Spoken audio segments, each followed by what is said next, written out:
really deep and important to that person as an individual in life, because you don't want to put someone in a creative role when creativity is not the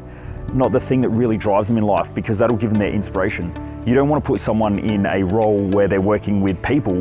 if working with people or connecting with people isn't a high value. You know, a customer service person, you want to make sure that that customer service person has a real high value on connection, because they're going to want to take care of people, look after people, want to talk to people, and they're going to be great at the front end of your business or front of house. If it's someone who has an IT job, but they have a high value on connection, they're going to want to go out and chat all the time instead of sitting behind a computer. So it's really important to get to the core values of the person that you're hiring, find out what's important, and then attach it to their job role.